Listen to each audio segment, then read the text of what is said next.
Hi friends, big ബോസിൻ്റെ ഏറ്റവും പുതിയൊരു വീഡിയോയിലേക്ക് ഏവർക്കും ഹൃദയം നിറഞ്ഞ സ്വാഗതം.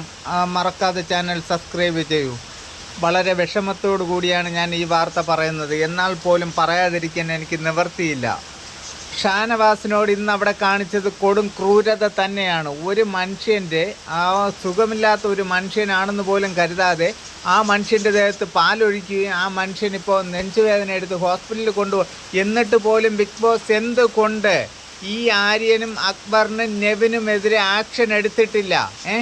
ആശുപത്രി കൊണ്ടുപോയി നെവിനെ കൺസ്ട്രക്ഷൻ റൂമിൽ വിളിച്ചിട്ട് പറഞ്ഞത് ആശുപത്രി കൊണ്ടുപോയിട്ടുണ്ട്, വന്നിട്ട് നമുക്കൊന്ന് കാണേണ്ടി വരുമെന്ന്. അങ്ങനെയല്ല ചെയ്യണ്ടേ. അവനെ അപ്പോഴവിടെ നിന്ന് ഏതെങ്കിലും ഇരുട്ട് മുറിക്കകത്ത് തല കീഴായിട്ട് കെട്ടിത്തൂക്കണമായിരുന്നു.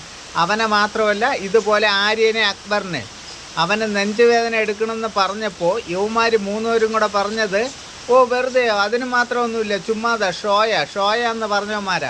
ഇവനെയൊക്കെ തല കീഴായിട്ട് കെട്ടിത്തൂക്കി ഇവൻ്റെയൊക്കെ തലയിൽ കൂടെ കാന്താരി മുളക് ഒഴിച്ചിടണം, എന്നാൽ മാത്രമേ പറ്റത്തുള്ളൂ. ഇത് ഈ നെവിനെ ഇത്രയും ഇതാക്കിയത് ബിഗ് ബോസ് എന്ന പരമനാറിയും ലാലേട്ടനും കൂടി കൊച്ചു പിള്ള എന്ന് പറഞ്ഞ് ഇതിനകത്ത് വന്നപ്പോൾ 40 കിലോ തൂക്കമുള്ളവൻ ഇപ്പം 200 കിലോ തൂക്കമായി.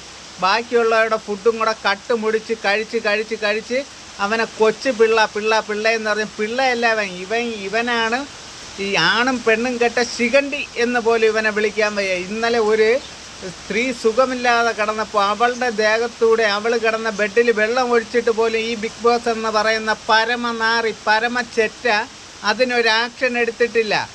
അവൻ ഇപ്പോൾ ഇത്രയും ക്രിട്ടിക്കൽ സ്റ്റേജിൽ ഷാനവാസിന് എന്തെങ്കിലും സംഭവിച്ചാൽ ഇതിൻ്റെ ഫുൾ ഉത്തരവാദിത്തം ഈ ഷോ നടത്തുന്നവനായ പരമനാറിയും ഈ ബിഗ് ബോസ് എന്ന പരമചെറ്റയും ലാലേട്ടൻ എന്നൊരു വിളി ഞാൻ വിളിക്കുന്നു. വേറൊന്നും പറയുന്നില്ല. ഇവർക്ക് 3 പേർക്കുമാണ് ഫുൾ പങ്ക്.